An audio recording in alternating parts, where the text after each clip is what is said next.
우리가 인생을 살면서 하나 깨닫는 것은 어떤 일이 있을 때 정말 힘들어서 이제 더 이상은 어렵겠다. 그러한 포기하고 싶은 바로 그 순간을 만나게 되는데 그 순간을 넘기면 그러면 놀라운 승리가 기다리고 있다고 하는 것을 우리는 인생에서 깨닫는 것을 보게 됩니다. 참 그런 체험을 많이 하는 것이죠. 더 이상 어려울 것 같은데 이때를 내가 어떻게 견딜 수 있을까?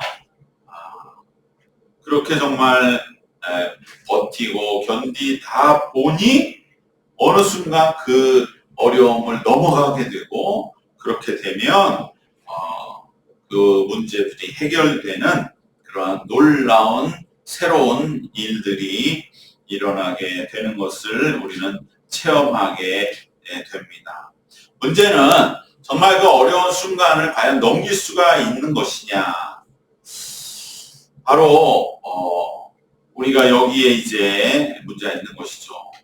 많은 경우에 그 순간 넘기지 못하고 그대로 와르르 무너지는 경우가 많기 때문에 그런데 그러다 보면 또 그 문제는 어떠한 다른 방식으로 풀려지게 되면서 그럴 때에 내가 그 순간에 좀 더 견디고 이겨냈더라면 이 문제는 더 훨씬 좋은 방향으로 열매 맺었겠구나.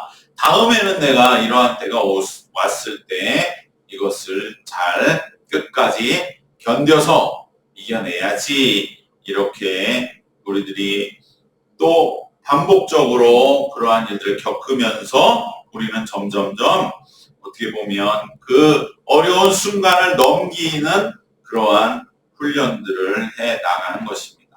바로 그 고비를 넘기 위해서 우리는 인생을 준비하며 살아가는 것입니다. 바로 그렇기 때문에 우리가 정말 어렵겠다, 힘들다 하는 바로 그 지점은 오히려 그 지점에서 우리는 이제 이것이 해결되면 그 다음엔 내가 승리한다, 이긴다, 넘어간다라고 하는 그러한 희망과 깨달음의 자리가 된다는 것이죠. 가장 어려운 바로 그 장소가 사실은 이제 거기만을 넘어가면 그러면 오히려 진정으로 내가 원하고 바라던 것이 무엇인지를 깨닫게 되고 알게 되고 만나는 그러한 영광의 자리가 된다는 것입니다. 바로 오늘 이 새로운 메시아를 바라는 그 장소는 사실은 우리가 생각할 때는 어떤 성령 충만하고 은혜롭고 한 그러한 성전의 장소가 아니었다는 것이죠.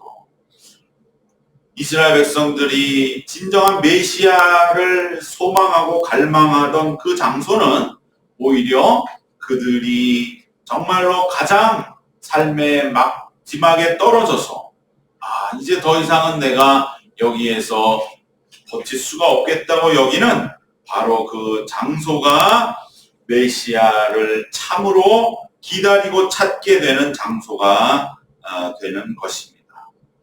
구약 성경에는 여러 군데의 메시아에 대한 예언들이 담겨져 있습니다. 길게는 천지 창조의 때부터 바로 아담과 하와의 타락 때부터 이제 뱀에 대해서 여자의 아들이 와서 바로 뱀의 머리를 찍을 것이다.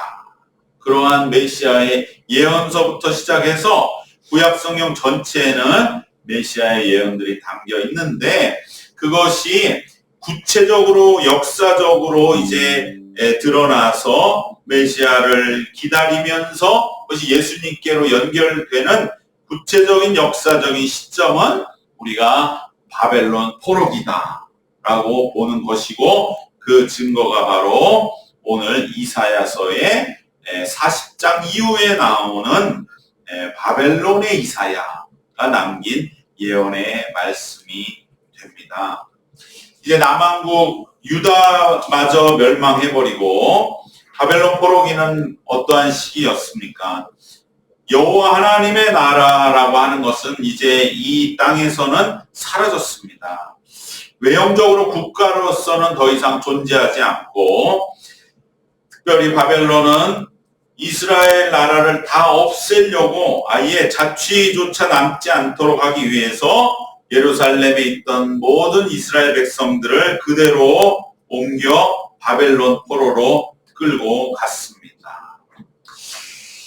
우리는 출애굽만 너무 강조하고 출애굽에 대해서만 애굽을 생각하지만, 어떻게 보면은 그거보다도 더 많은 그러한 우리들의 주목을 해야 할 장소는 바벨론입니다. 바벨론에서의 이스라엘 백성들의 그 70년의 노예 삶이 오늘 구약 성경을 만들었고, 거기에서의 이스라엘 백성들 그 정말 바벨론의 압제 속에서 그들은 정말 많은 것을 하나님께 여쭤보게 되었던 것이죠. 우상과 압제만이 가득한 바벨론입니다. 사실 애굽과 이스라엘은 가깝잖아요. 그리고 애굽은 막 자주 이렇게 왕래가 있었던 것이죠. 아브라함 때부터 그랬고 민족적으로 가까운 지역이었습니다. 그러나 바벨론은 이스라엘 백성들은 정말 지금으로 막 듣도 보도 못한 것이죠. 우리로 말하면 어떻겠습니까?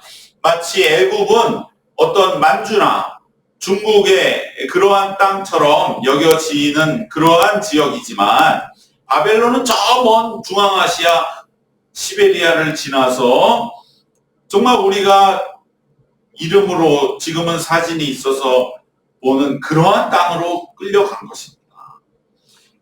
애굽은 스스로 요셉이 있어서 내려갔지만, 바벨론은 정말 다 망하고 노예로 바벨론으로 끌려간 것입니다.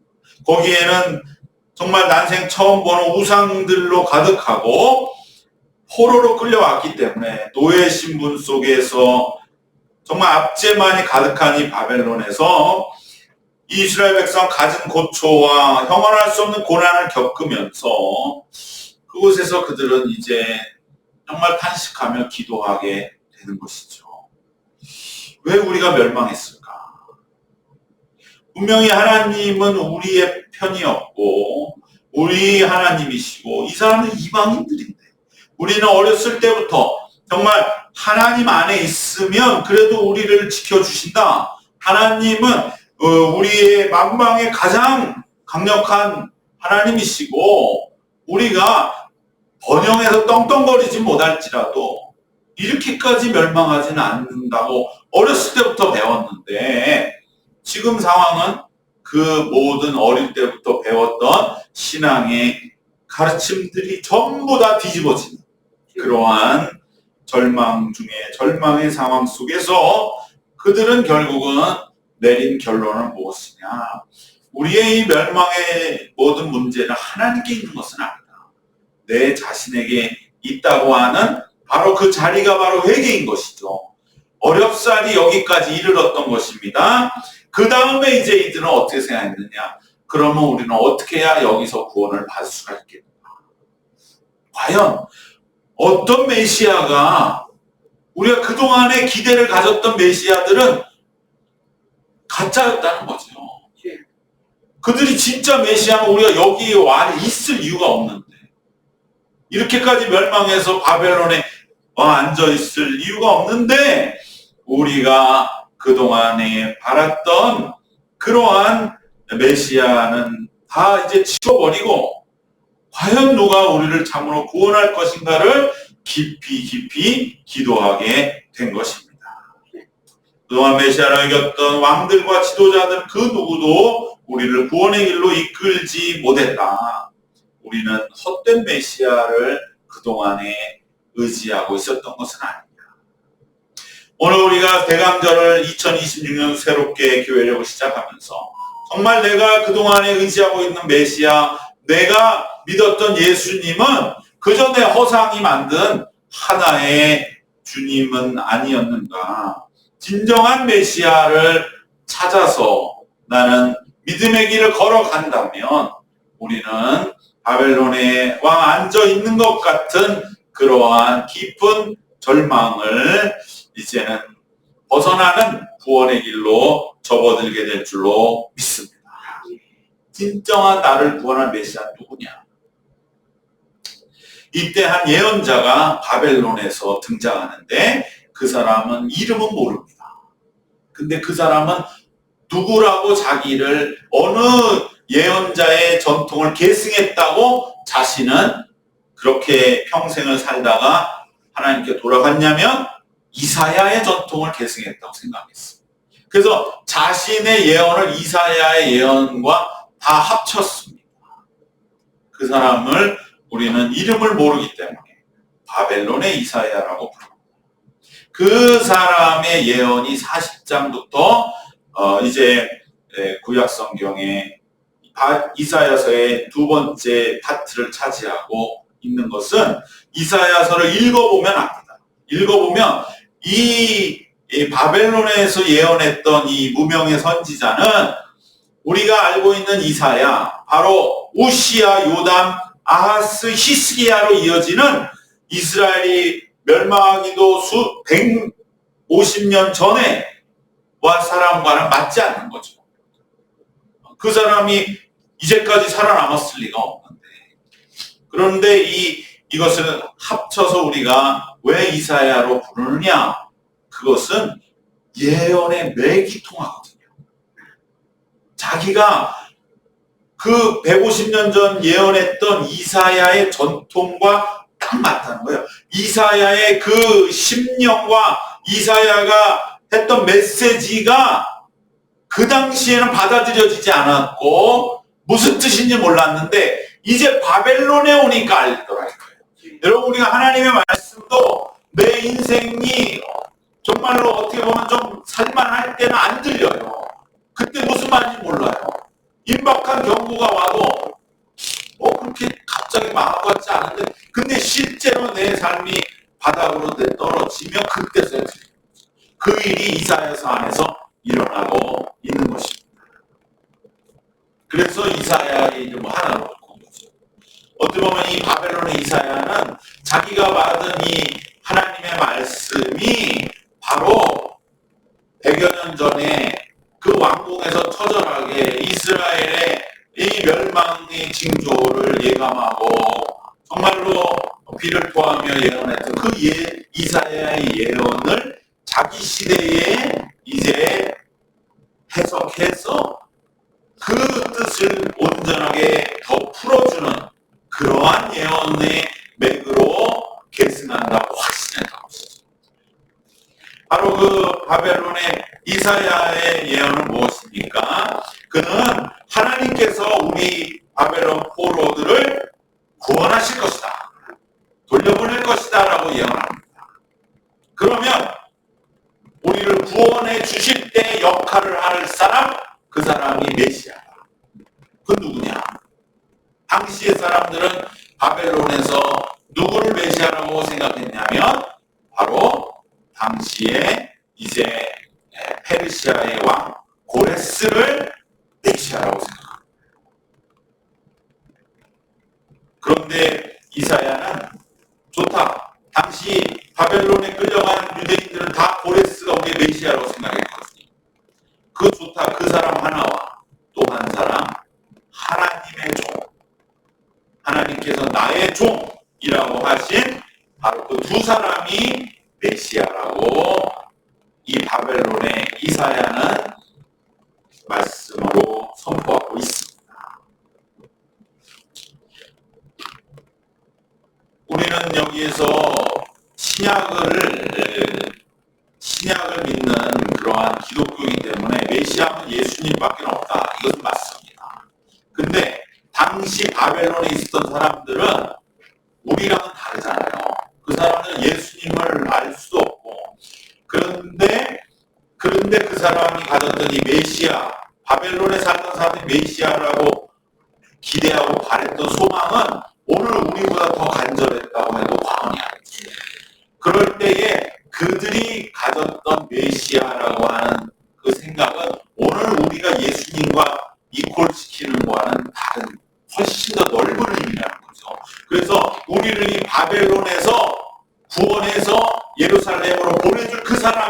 메시아다.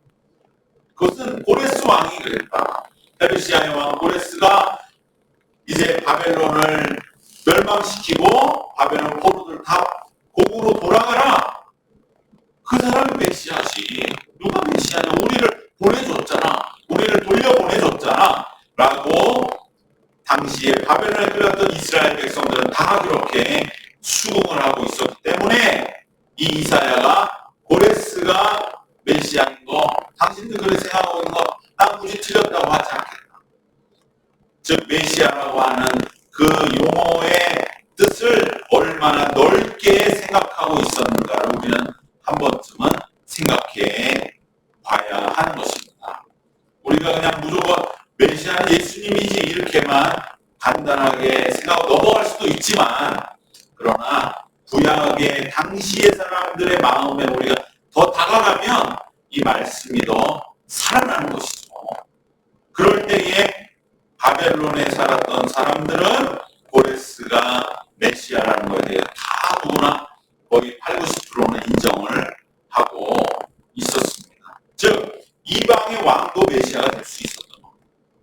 그런데 이사야는 고레스가 메시아라고 말하는 것은 그저 당신들의 생각이고, 그걸 내가 굳이 그거에 대해서 상처 주고 싶지 않지만, 이제 이사야는 내가 진실로 말하고 선포하고 싶은 메시아는 바로 하나님의 종이다.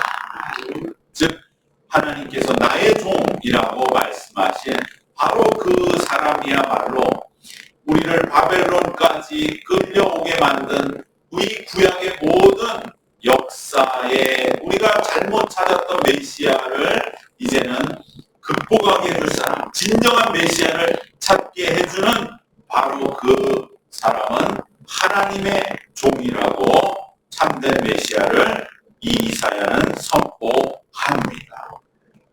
이 하나님의 종에 대한 말씀을 이 이사야서의 네 군데에서 예언하고 있습니다. 주보에 있는 대로 이사야 42장 1절에서 4절, 오늘 우리 읽은 본문의 말씀이고요. 그 다음에 49장 1절에서 6절, 50장 4절에서 9절, 52장 13절, 53장 12절. 이 중에 가장 유명한 고난받는 하나님의 종의 말씀 뭡니까? 이사야서 53장 우리가 알고 있는 네 번째 말씀이 되는 것이죠. 그러나 앞에 세 말씀, 특별히 우리가 오늘 읽은 이 42장 1절에서 4절의 말씀에서 말하는 이 하나님의 종은 누구냐? 하나님이 말씀하신 것처럼 내 마음에 기뻐하는 자, 내가 택한 사람을 보라. 그 사람은 내가 영을 주어서 그가 이방의 정의를 베풀 텐데 그를 외치지 아니하며 목소리를 높이지 아니하며 그 소리를 거리에 들리게 하지 아니하며 상한 갈대를 꺾지 아니하며 꺼져가는 등불을 끄지 아니하는 진실로 정의를 시행하는, 그는 쇠하지 아니하고 낙담하지 아니하고 세상에 정의를 세우는 바로 그 사람. 이 사람이 우리가 이스라엘 나라가 멸망하기 전에 찾았어야 하는 진정한 메시아라고 하는 것을 이사야는 선포하는 것이죠. 이것은 왕으로서의 메시아에 대한 생각을 철저하게 거부하고 뒤집는 것입니다. 왕은 그 소리가 외치게 되어져 있죠. 왕의 명령은 온 나라에 외치게 되어 있습니다. 왕은 목소리를 높이지 않을 필요가 없이 목소리가 크게 되어 있습니다. 그리고 그 소리를 거리에 들리는 것이 왕의 선언이요 정책이요 리더십입니다. 그러나 진정한 메시아는 그렇지 않다는 것을 이사야는 말씀해 주는 것이죠. 그것은 누굽니까? 바로 우리의 내면을 불쌍히 여기시고 구원하시는 바로 진정한 메시아는 우리를 긍휼히 여기시는 분이라고 하는 것을 이사야는 말씀합니다. 그래서 첫 번째 하나님의 종의 말씀 42장 그리고 53장, 바로 우리의 대속적인 고난을 받으신 분이 하나님의 종이요 참된 메시아라고 이사야는 선포합니다. 가운데 있는 두 번째, 세 번째는 이것은 더 하나님의 종에 대한 그런 아주 다른 차원의 말씀인데, 두 번째 49장 1절에서 6절은 바로 하나님의 종은 만 백성을 구원하시다. 오늘 우리에게 너무나 당연하지만 바벨론에 끌려갔던 이스라엘 백성들에게는 이제 메시아는 우리 유대인만을 구원하는 게 아니라 만 백성을 구원한다고 하는 그러한 당시로서는 충격적인 그분이 바로 하나님의 종임을 말씀하고, 세 번째 50장에 나오는 하나님의 종은 어떠한 환난에서도 우리의 스승 되신 하나님의 뜻을 굳건히 지켜내는 제자가 바로 하나님의 종이다 라고 네 가지로 하나님의 종을 선언하는 것이 바벨론의 이사야의 메시아 예언의 핵심이 되는 것입니다. 말씀드린 대로 고레스 왕은 다윗처럼 자신의 왕의 막강한 권력으로 이스라엘 포로들을 예루살렘으로 귀환시키는 명령을 내렸기 때문에 많은 사람들에게 쉽게 메시아로 납득이 되었습니다. 그러나 이사야가 진정으로 전하고자 참된 메시아는 바로 하나님의 종인 메시아입니다.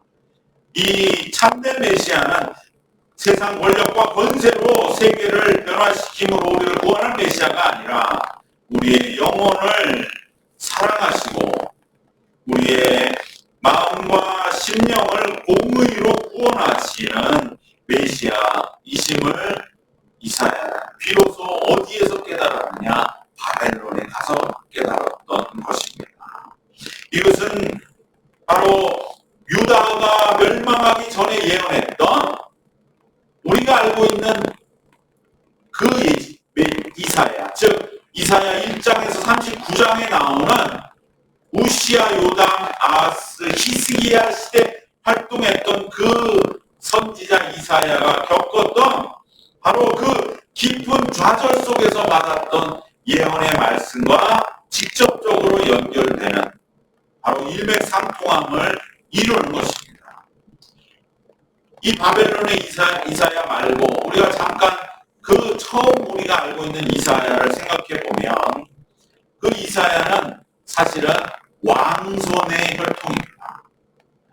이사야 그 처음에 있었던 바로 그 이사야는 우시야 왕의 손자입니다. 우시야의 아들이었던 요담의 형제가 이사야의 아버지인 아모스입니다. 그러니까 이사야의 아버지는 대군인 것이죠. 왕의 동생입니다. 그리고 요담의 아들이었던 아하스 왕은 그러니까 이사야의 사촌 형제가 되는 거죠. 바로 이사야는 그렇기 때문에 왕실과 아주 내밀한 정보를 알고 있는 아주 왕의 친한 그러한 측근이었던 것이죠. 그렇기 때문에 이사야는 아하스 왕이 자기 말을 들을 줄 알았어요. 사촌 형제고 어릴 때부터 같이 자랐고 그럴 때에 생각도 같고 왕이 되었습니다. 우리 같이 정말 하나님의 뜻대로 이스라엘, 이 유다를 위해서 한번 나라를 세워보자. 그래서 아하스와 사촌지간으로 그렇게 서로 잘 정말 뜻을 모았는데 아하스 왕이 결정적인 순간에 이사야의 말을 거부했지 않습니까? 아하스가 하나님께 더 매달리고 기도하고 이제 이 전쟁의 위기에서 아수르에게 의지하지 말라라고 했던 그 상황 속에서 아하스는 이사야의 말을 듣지 않고 그저 아수르를 다시 치하게 함으로 인해서 완전히 이제는 이스라엘 유대가 멸망하는 길로 갔던 것이 바로 시리아 에브라임 전쟁이라고 하는 그러한 이스라엘 유대가 서로 분열함으로 인해 멸망하는 시작이 되었던 전쟁의 출발이었던 것입니다. 그것을 막지 못한 이사야, 그 무기력함에서 나온 것이 이사야입니다. 그래서 이사야는 어떻게 보면 왕궁에서 자기는 왕의 사촌으로 막강한 권력을 가지고 거기다가 선지자고 그래서 자신의 말을 왕궁에 다 먹힐 줄 줄 알았어요. 그럼 이스라엘 전체를 자기가 정말 하나님의 뜻가로 인도할 줄 알았어요. 이사야는 어떻게 보면 자기가 엘리야보다도 더 큰 역할을 할 수 있을 것이다. 나는 왕의 사촌이니까 내가 인간적으로 매달리면 말을 듣지 않겠는가? 너 그렇지 않았던 것이다. 그때 이사야의 절망, 그 무기력, 우리는 여기에서 이사야서를 봐야 됩니다. 그래서 이사야는 뭘 하면 내가 할 수 있는 게 없구나. 그래서 이사야는 자녀의 이름에 자기의 예언을 붙이는 거죠. 내가 할 수 있는 것은 자식의 이름 붙이는 것밖에 못하는, 아무것도 못하는 거죠. 그것이 바로 이사야의 깊은 무기력입니다. 왕궁이 바뀐다고 해서 이스라엘이 구원받는 것도 아니고 왕궁은 바뀌지도 않는구나. 그러면서 이사야는 완전히 여기서 새로운 메시아를 바라보게 됩니다. 왕은 더 이상 메시아가 될 수 없다. 그래서 이사야는 왕궁이 아니라 진정한 메시아는 이방의 갈릴리에서 오시다. 변방의 스불론과 납달리 지역에 있는 갈릴리에서 메시아는 오시고, 메시아는 왕궁에서 왕의 아들로 태어나는 것이 아니라 그 가운데 앉은 백성 사이에서 메시아가 오신다고 예언합니다. 이래서 이사야의 메시아 예언이 나옵니다. 그가 왕궁에서 그렇게 무기력하게 피눈물을 흘렸기 때문에 메시아는 여기에서 못 나온다 라는 예언을 하게 된 것이고, 그 뜻을 그대로 이어받은 자가 바로 오늘 우리가 읽은 이 바벨론의 이사야인 것이죠. 진정한 메시아는 고레스 왕처럼 오는 것이 아니라 하나님의 종으로 오시는 것이다 라고 이사야는 말씀합니다. 진정한 구원은 결코 외적인 힘으로부터 오는 것이 아니라 우리 가장 깊은 영혼의 본질을 감싸시면서 오십니다.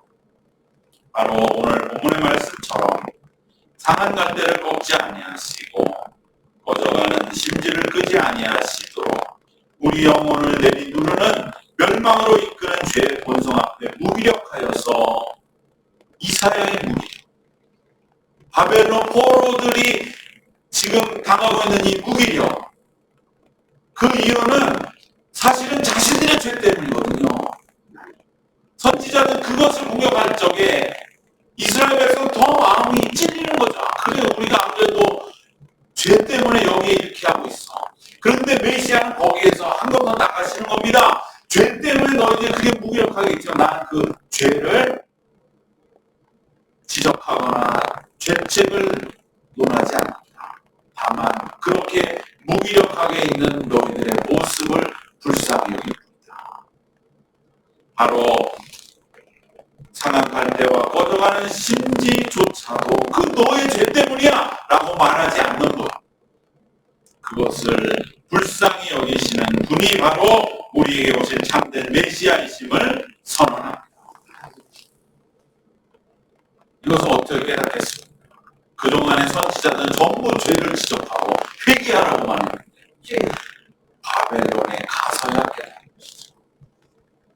이 메시아를 구체적으로 발견한 곳이 바로 바벨론이에요. 이러한 무기력과 좌절 속에서 그래도 끝까지 예언했던 사람이 바로 100년 전에 왕궁에 있었던 이사야구나. 바로 화려한 왕궁에서 자신의 예언이 능력을 발휘할 때 참으로 메시아를 찾게 된 것이 아니었던 사람이 100년 전에 왕궁에 있었구나. 그 사람이 바로 이사야구나. 나는 오늘날 그 이사야의 예언을 계승하고 있는 것이다. 예루살렘 성전에서 참된 메시아를 알게 된 것이 아니라 오히려 정반대의 자리에서 진정한 메시아에 대한 눈이 뜨인 것입니다. 여러분, 이것은 오늘 우리에게 무엇을 말합니까? 깊은 어둠 속에 있는 그 자리가 바로 오히려 우리가 참된 메시아를 만날 준비를 하는 자리인 것을 기억하시길 바랍니다. 그렇기 때문에 어떻게 보면 우리가 아무것도 할 수 없는 것 같은 그 깊은 어둠 속에서 어찌할 수 없을 것 같은 그 자리는 향하면 복이 있는 바로 그 자리는 진정 우리에게 결코 절망과 낙담의 자리가 아니라고 하는 것을 오늘 이사야 우리의 말씀을 주고 있다는 것을 마음에 꼭 새기시기를 바랍니다. 그 자리는 바로 모든 문이 닫힌 것 같은 어둠의 자리는 예수님을 참 메시아로 맞아들일 준비를 하는 영광의 장소라고 하는 것을 마음에 새기시기 바랍니다. 주님, 이 자리야말로 내가 인생 속의 모든 어려움 속에 힘이 다 빠져서 주님이 놓으신 자리가 아니라 내가 여기에 있기 때문에 이제 진짜 메시아이신 주님을 찾고 바라고 기도하게 하는 그 자리이시군요 라고 우리는 이제 이사야의 예언 속에 그 목소리를 듣는 것입니다. 그러면서 우리는 진정한 메시아를 찾는 것입니다. 내 인생의 무엇이 나를 진정으로 구원할 것인가. 모든 문이 닫힌 것 같은 바로 그 어둠의 자리, 그 자리는 진정한 메시아를 맞아들일 영광의 장소임을 마음에 새기시고 어떠한 어려움 속에서도 낙심하지 말고 주님의 강림을 기다립니다. 그리고 모든 믿음의 권속들 되시기를 주님의 이름으로 축원합니다. 기도하겠습니다. 하나님 은혜와 사랑을 감사드립니다. 우리가 무기력하고 끌려온 포로와 같은 서 아무런 희망도 없는 것 같은 바로 그 자리, 그래서 도저히 견디지 못하고 이제 넘어가지 못할 것 같은 그 자리야말로 오히려 진정한 메시아의 눈이 뜨이는, 그래야 우리가 참된 주님을 찾을 수 있는 그 자리인 것을 우리 마음 깊이 새기고 어떠한 어려움, 어떠한 절망, 어떠한 낭만, 어떠한 무기력 속에서도 절대적으로 우리들은 좌절하지 아니하고 바로 이제는 내가 여기에서 진정 메시아를 만나리라 고백하고 선포하며 주님을 기다리며 참된 우리의 메시아 예수님을 만나는 저희들 모두가 되게 하여 주시옵시고 바로 그때가 새로운 신앙의 출발의 자리가 되도록 인도하여 주시옵소서. 예수님의 이름으로 기도드리옵나이다.